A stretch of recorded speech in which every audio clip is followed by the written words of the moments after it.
దేవుని ఘనమైన పరిశుద్ధమైన నామమునకే మహిమ కలుగునుగాక.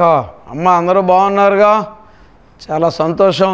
మా ప్రోగ్రాం కోసం ఎదురు చూస్తూ ఉన్నారని నేను ఎంతగానో విని నేను ఆనందిస్తూ ఉన్నాను, ఎంతో సంతోషపడుతూ ఉన్నాను. మీలో కొంతమంది క్రిస్మస్కి, కొంతమందికి ఈస్టర్కి కూడా అన్నదానం చేయమని పంపిన కానుకలను బట్టి దేవునికి మహిమ కలుగునుగాక. దేవుడు నిండారుగా మీ కుటుంబాలను దీవించునుగాక. చిన్న వాక్యం చదువుకుందాం. యెషయా గ్రంథం 53వ అధ్యాయం 5వ వచనం. మన అతిక్రమమును బట్టి అతడు గాయపరచబడెను, మన దోషములను బట్టి నలుగగొట్టబడెను, మన సమాధానార్థమైన శిక్ష అతని మీద పడెను, అతడు పొందిన దెబ్బల చేత మనకు స్వస్థత కలుగుచున్నది. దేవుడు తన పరిశుద్ధ వాక్యమును దీవించునుగాక. చిన్న ప్రార్థన చేసుకుందాం. పరిశుద్ధుడా, ప్రేమ కలిగిన తండ్రి, దయగల ప్రభువా, మీకు వేలాది స్తుతులు స్తోత్రాలు చెల్లిస్తున్నాను. అయ్యా, టీవీ ముందు కూర్చుని అలాగే యూట్యూబ్లో వాక్యం చూస్తున్న ఈ బిడ్డలందరిని బట్టి మీకు స్తోత్రాలయ్యా. అయ్యా, కొంచెం సేపు వాక్యం ద్వారా మీరు మా అందరితో మాట్లాడండి. ఈ బిడ్డలు ఏ అక్కర అవసరతలో ఉన్నారో వారి అక్కరల అవసరతలు తీర్చి మీరే మహిమ పొందమని యేసు పరిశుద్ధ నామములో అడిగి వేడుకొంచున్నాము తండ్రి, ఆమేన్. దేవుని ఘనమైన పరిశుద్ధమైన నామమునకే మహిమ కలుగునుగాక. ఈరోజు మన అంశం ఏంటంటే, ఒకరి మరణ దినము మంచిదేనా, లేకపోతే యేసయ్య చనిపోవడం మంచి రోజా?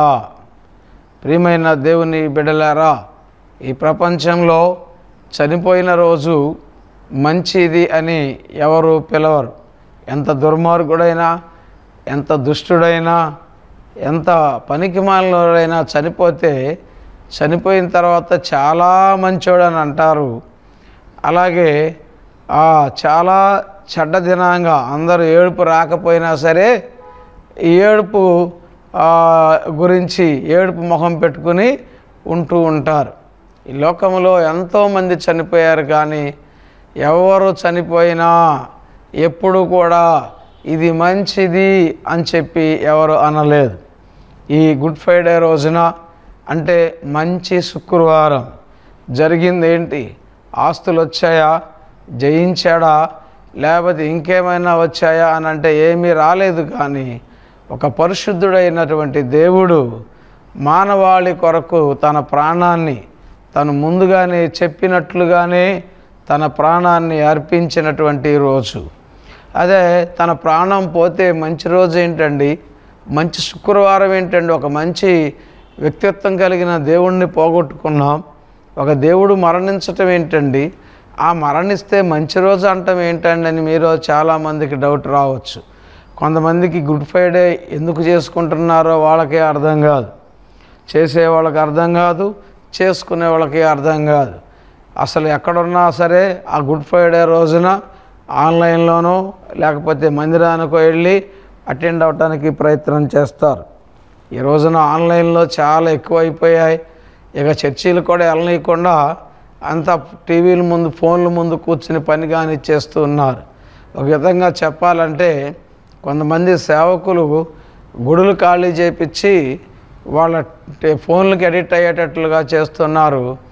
దేవుని యొక్క మందిరాన్ని నిర్లక్ష్యం చేస్తున్నారు. దేవుని ఆలయంలో తన మొర ఆలకించెను అని ఉంది. సమాజ మందిరములో మొర్దెకై తన పనివారితో అందరితో సహా కూర్చొని ప్రార్థన చేస్తే దేవుడు ఆలకించి జవాబిచ్చాడు. అలాగే చాలా చోట్ల దేవుడు దేవాలయంలో స్వస్థతలు చేశాడు, దేవాలయంలో ప్రకటన చేశాడు. అలాగే చాలా చోట్ల గుంపులుగా కూర్చోబెట్టి ఫేస్ టు ఫేస్ మాట్లాడాడు, ఫేస్ టు ఫేస్ మాట్లాడి ముట్టి స్వస్థపరిచాడు. ఈ రోజున ఈ నవీన కాలంలో అంత భిన్నమైపోయింది. ఉదయం 4 గంటలకు స్టార్ట్ అవుతుంది ఆన్లైన్ సర్వీసు, జూమ్ సర్వీసు అని. తెల్లవారుజామున పర్సనల్ ప్రార్థన కూడా చాలామంది మానేసి వీటిల్లో ఇన్వాల్వ్ అయిపోతున్నారు. దేవుని వాక్యానికి విరుద్ధంగా వీళ్ళు ప్రజల్ని మభ్యపెట్టి నడిపిస్తూ ఉన్నారు. మందిరానికి దూరం చేసి వాళ్ళకి దగ్గర చేసుకుంటున్నారు. దేవుని వాక్యంలో దేవుడు ఎక్కడా కూడా అక్కడ ఉండి గాలిలో ఓదటాలు లేదా ఇంకోటి చేయట్లేదు చేయలేదు, కానీ పర్సనల్గా ఉండి ప్రార్థన చేసి వాళ్ళని ముట్టి స్వస్థపరిచినట్లుగా మనం చూస్తున్నాం. అలాగే మీ సంఘానికి మీరు వెళ్ళాలి, మీ సంఘ కార్యక్రమాల్లో మీరు పొందాలి. తెల్లవారుజామున దేవునితో ఏకాంతంగా నువ్వు మాట్లాడాలి. తెల్లవారుజామున 4 గంటల కాడి నుంచి దేవుడు సంచారం చేసే వేళలో నీవు వాక్యం అని ఎంతసేపు వింటానే ఉంటే దేవుడితో నువ్వు ఎప్పుడు మాట్లాడతావు? ప్రతిరోజు ఒకళ్ళని చూసి ఒకళ్ళు సేవకులు వాళ్ళ వ్యూస్ పెంచుకోవాలి, వీళ్ళ వ్యూస్ పెంచుకోవాలని వ్యూస్ పెంచుకునే ఉద్దేశంతో రకరకాల జిమ్మిక్కులు చేస్తూ ప్రజలను ఆకట్టుకుంటూ యూట్యూబ్ వాడి దగ్గర బోళ్ళు లక్షలు కొట్టేస్తూ ఉన్నారు. మీరేమో ఆత్మలు పోగొట్టుకుంటున్నారు, మీరేమో భక్తిని పోగొట్టుకుంటున్నారు.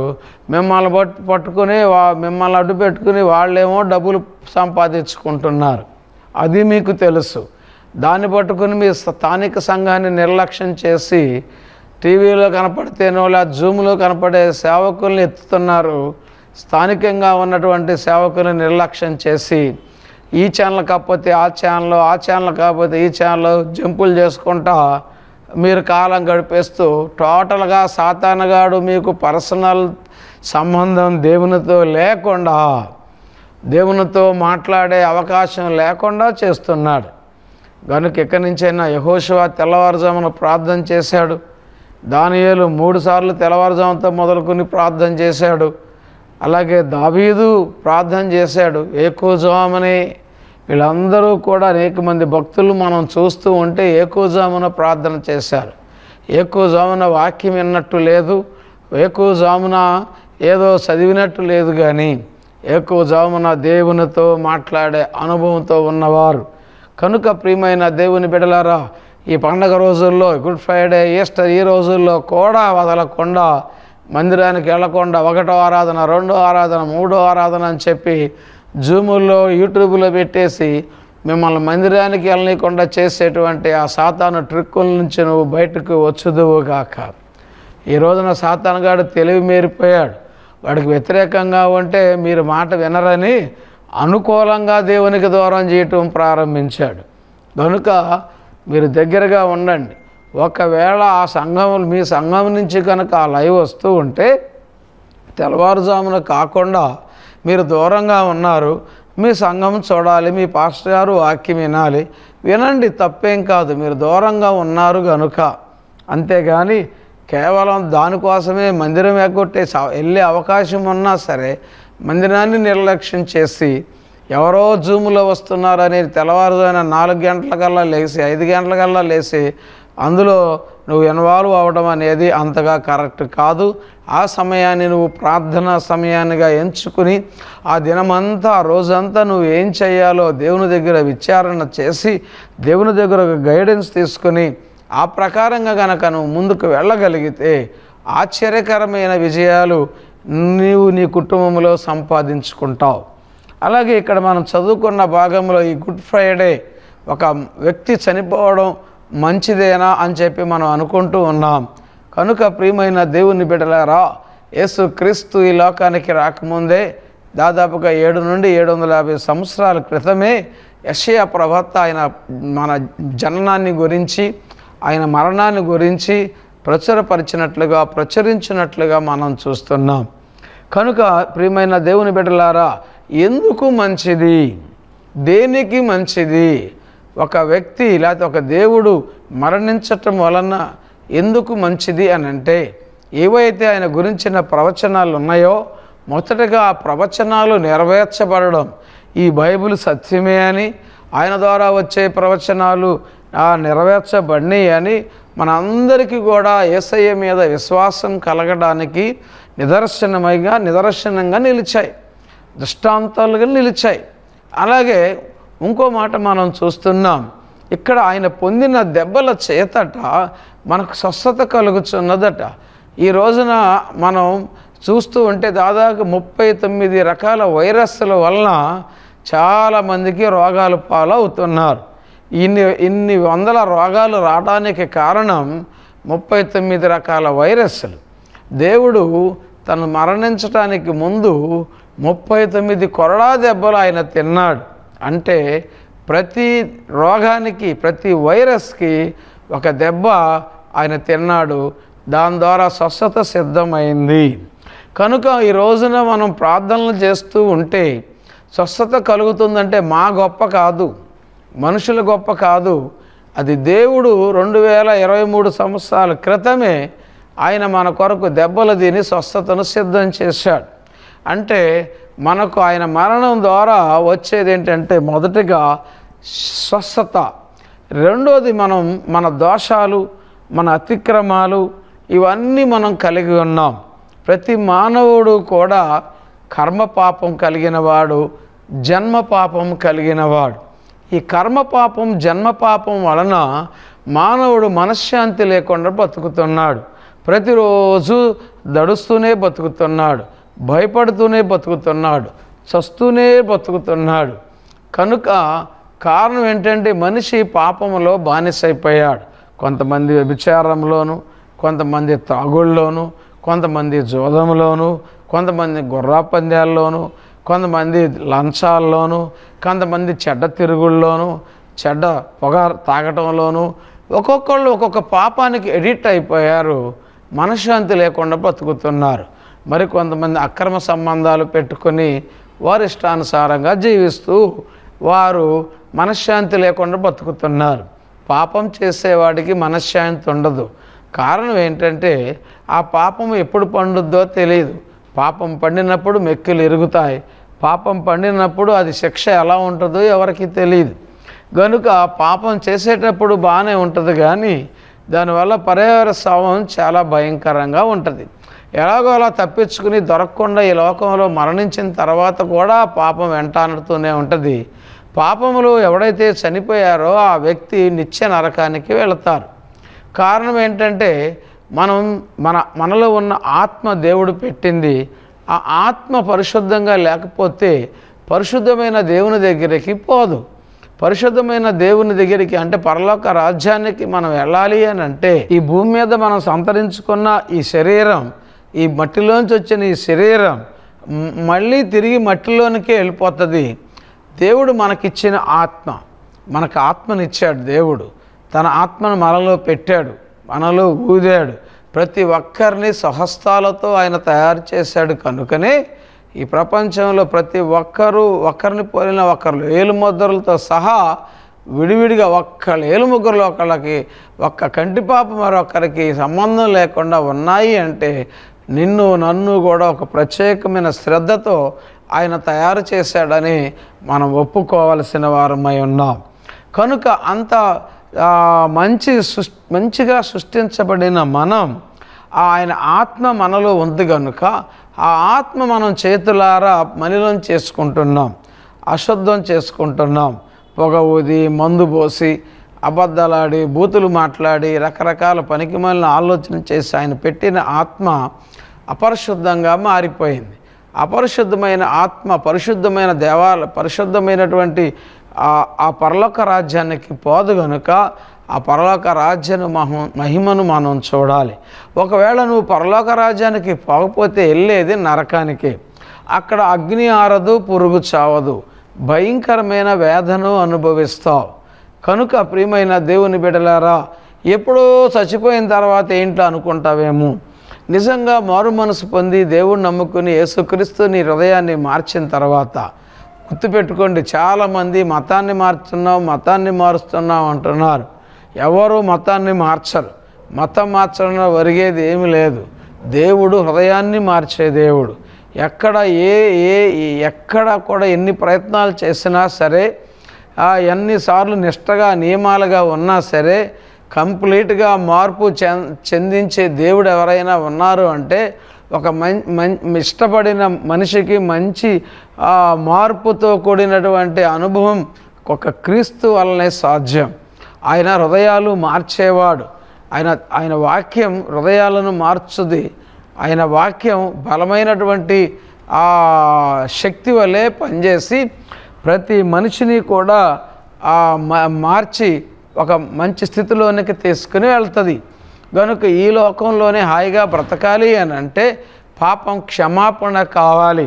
పాప క్షమాపణ కావాలి అని అంటే పరిశుద్ధమైన రక్తం కావాలి. పరిశుద్ధమైన రక్తం భూలోకములో ఎక్కడా లేదు. ప్రతి మానవుడు జన్మపాపి, కర్మపాపి. కనుక మగవాడితో సంబంధం కలిగి పుట్టిన ప్రతివాడు పాపే.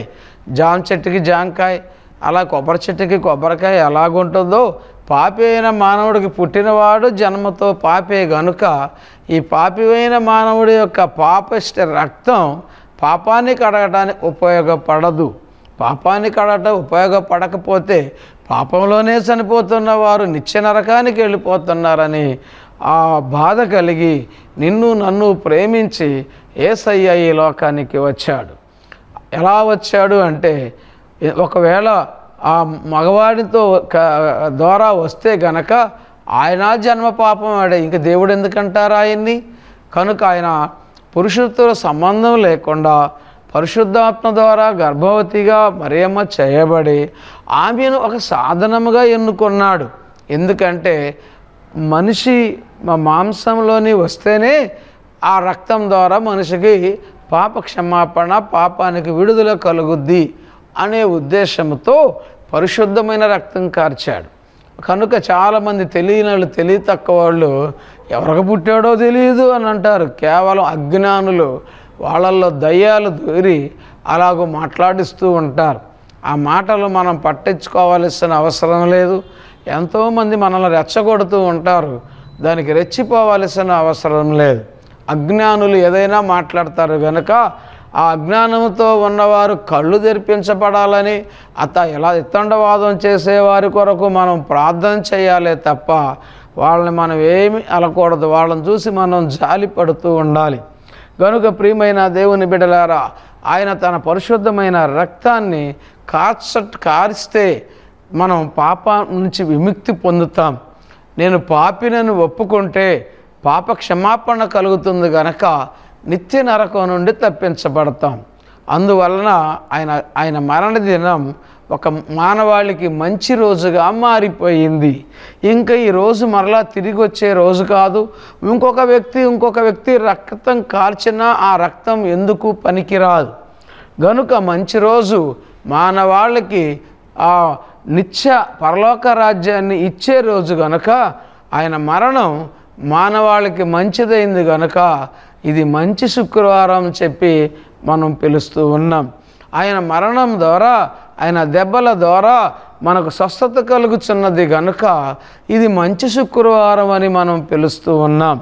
అలాగే మన సమాధానమైన శిక్ష అతని మీద పడింది గనుక ఆయన శిక్షించబడ్డాడు గనుక ఆ శిక్ష ద్వారా మనకు సమాధానం వచ్చింది గనుక సమాధానం ఎన్ని లక్షలు పెట్టినా రాదు, ఏ కొట్లో దొరికేది కాదు గనుక ఆయన ద్వారా వచ్చిన సమాధానాన్ని బట్టి, ఆయన మరణం ద్వారా వచ్చిన మానవాళికి కలిగిన సమాధానాన్ని బట్టి ఇది మంచి శుక్రవారంగా పిలువబడుతుంది. అంత మాత్రమే కాదు, మనం తలతో మెదడుతో చేసిన, కాళ్ళతో చేతులతో చేసినటువంటి ఆ పాపాలు మనము అనుభవించవలసిన శిక్ష, నీవు నేను పొందవలసిన గాయాలు, నీవు నేను కొట్టించుకోవలసినటువంటి ముళ్ళ కిరీటం, నీవు నేను కొట్టించుకోవలసిన చేతులకి కాళ్ళకి మేకులు, నీవు నేను కొట్టించుకోవలసినటువంటి కొరడా దెబ్బలు, నీవు నేను పొడిపించుకోవలసిన డొక్కలో బల్లెపు పోటు, ఇవన్నీ కూడా నీవు నేను అనుభవించవలసిన మానవాళి అనుభవించవలసిన శిక్ష అంతా ఆయన మీద వేసుకొని ఆ శిక్ష నుండి, ఆ దెబ్బల నుండి, ఆ మేకుల నుండి, ఆ కొరడా దెబ్బల నుండి, ఆ బల్లెపు పోట్ల నుండి, ఆ ఉమ్ము వేసి అవమానపరిచే పరిస్థితి నుండి, ఆ పనిష్మెంటు కలిగేటువంటి బ్రతుకు నుండి మనల్ని విడిపించి ఆ మొత్తం ఆయన మీద వేసుకున్నాడు. అందుకే మనకు సంతోషం కలిగింది, ఆయనకు మరణం కలిగింది. అందుకే ఆయన మరణించినటువంటి శుక్రవారాన్ని శుభ శుక్రవారం అని పిలుస్తూ ఉన్నాం. ప్రియమైన దేవుని బిడ్డలారా, నువ్వు నేను సంతోషంగా ఉండటానికి ఆయన వేదన చెందాడు. ఆయనంట నీ కొరకు నా కొరకు ప్రాణం పెట్టే ముందు ఇంత పాపాన్ని నేను నా నెత్తిన వేసుకోవాలా అని చెప్పి ఆలోచన చేసి, తండ్రి నీ చిత్తమైతే నీకు ఇష్టమైతే ఇది తొలగించు, అయినా నా ఇష్టం కాదు నీ చిత్త ప్రకారమా అని చెప్పి ప్రార్థన చేశాడు. ఆయన ప్రార్థన చేసేటప్పుడంట ఆయన చెమట రక్తములే అయిపోయిందట. ప్రియమైన దేవుని బిడ్డలారా, బాగా మనిషి డిస్ప్రెషన్కి వెళ్ళి బాగా ఆ మనిషి ఎప్పుడైతే వేదనలోనికి వెళ్తారో వాళ్ళ వాళ్ళ వాళ్ళ చెమట రక్తం అయిపోద్దట.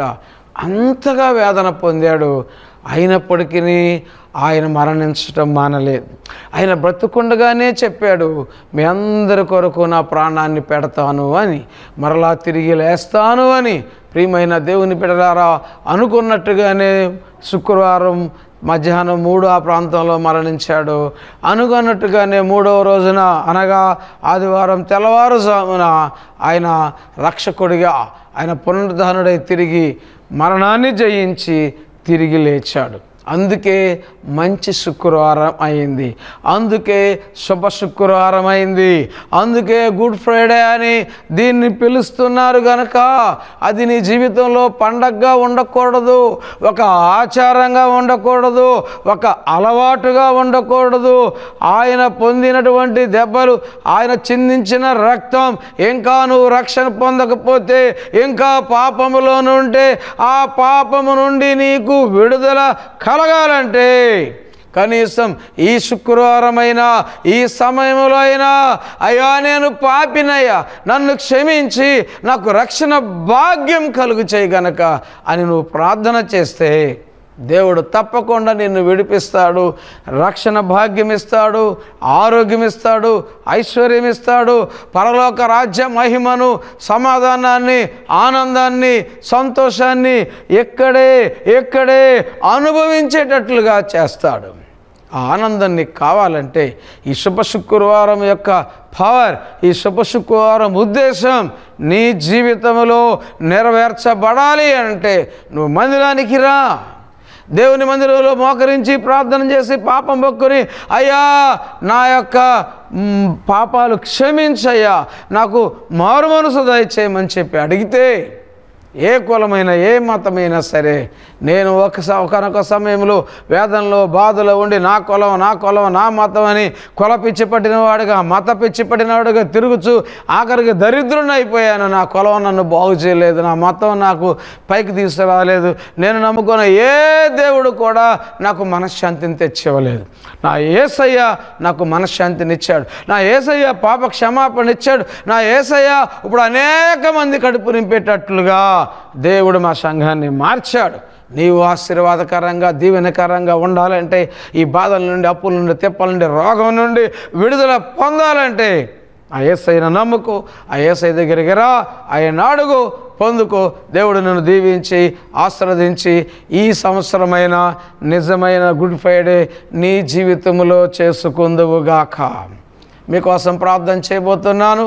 ఎక్కడైతే అనారోగ్యం ఉందో అక్కడ మీ చేయి పెట్టుకోండి. నా యేసయ్య హస్తం పెట్టి ఆ యేసయ్య ద్వారా మీకు స్వస్థత కలుగు చేయబోతూ ఉన్నాడు. నేను మీకోసం ప్రార్థన చేస్తున్నా, నా యేసయ్య స్వస్థత చేయబోతున్నాడు. పరిశుద్ధుడా, ప్రేమ కలిగిన తండ్రి, దయగల ప్రభువా, మీకు వేలాది స్తుతులు స్తోత్రాలు చెల్లిస్తున్నాను. అయా వాక్యం వినుచున్న బిడ్డలందరినీ దీవించండి. ఎవరైతే అనారోగ్యం ఉన్న చోట హస్తం పెట్టుకున్నారో మీ చేయి పెట్టండి నాయన, విడుదల దయచేయి.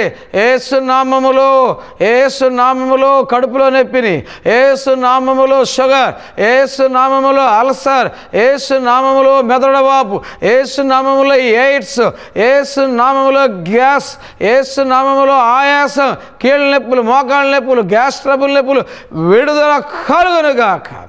క్యాన్సర్ కణాల నుంచి విడుదల కలుగునుగాక. కడుపులో నొప్పి నుంచి విడుదల కలుగునుగాక. కిడ్నీలో స్టోన్స్, గాల్ బ్లాడర్లో స్టోన్స్ నుంచి విడుదల కలుగునుగాక. కృప చూపించి నడిపించండి ఆయన. దేవా, జాయింట్లో గుజ్జు బాగా చేరడానికి సహాయం చేయండి. నీ కాపుదల బిడ్డలపై ఉంచండి. వివాహాలు కాని వారికి వివాహాలు జరిగించండి అయ్యా. గర్భఫలం లేని వారికి మీ నామములో గర్భఫలం కలుగునుగాక అయ్యా. అన్నదానం సహకరిస్తున్న బిడ్డలను బట్టి స్తోత్రాలు అయ్యా. ఈ వారం సహకరించిన రంగారావు గారి కుటుంబాన్ని, శాంతి గారి కుటుంబాన్ని దీవించి అనేక రెట్లు ప్రతిఫలం దయచేయి. అలాగే ఈస్టర్ కూడా అయ్యా సహకరించే బిడ్డలను లేపుచున్నందుకే వందనాలు, కొంతమందిని లేపినందుకే వందనాలు. సంపూర్ణ ప్రభా సమృద్ధిని నీ బిడ్డలకిచ్చి మీరే మహిమ పొందమని యేసు పరిశుద్ధ నామములో అడిగి వేడుకొంచున్నాం తండ్రి. ఆమేన్, ఆమేన్, ఆమేన్. ప్రియమైన దేవుని బిడ్డలారా, గన్నవరం దగ్గర విఎన్పురం కాలనీలో కూడా మా సంఘం ఉంది. 5వ లైన్ వాటర్ ట్యాంక్ దగ్గర తప్పకుండా మీరు రావాల్సిందిగా ఆహ్వానిస్తూ ఉన్నాం. అలాగే ఆదివారం నాడు ఉదయం 7 గంటలకి తిరిగి 10 గంటలకు 2 ఆరాధనలు జరిపిస్తూ ఉన్నాం. కల్వరి ప్రార్థనా మందిరం గుణదల్లో. తప్పకుండా మీరు ఏ మందిరానికి వెళ్ళకపోతే మిమ్మల్ని ప్రేమపూర్వకంగా ఆహ్వానిస్తూ ఉన్నాం. ఈస్టర్ రోజున కూడా మీరు అందరూ రండి. మీలో చాలామంది అన్నదానాలు కూడా పొందుతున్నారు. ఈస్టర్ రోజు మన అందరం కలిసి తిందాం రండి. దేవుడు మిమ్మల్ని దీవించి ఆశీర్వదించునుగాక. ఆమేన్.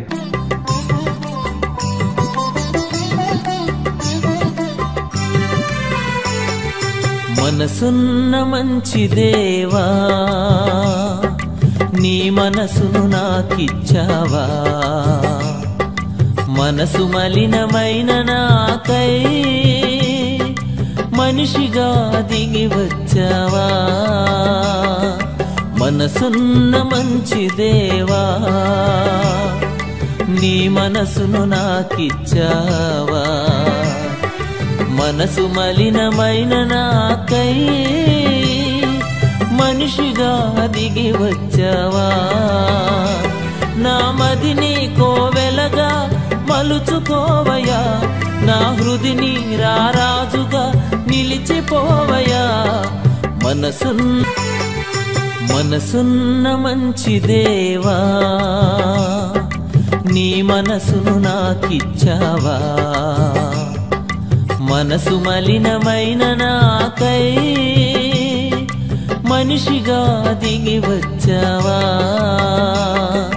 మనసున్న మంచి దేవా, నీ మనసును నాకిచ్చావా. మనసు మలినమైన నాకై మనిషిగా దిగి వచ్చావా.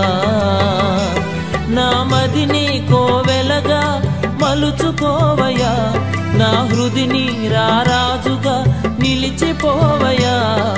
మనసున్న మంచి దేవా, నీ మనసును నాకిచ్చావా.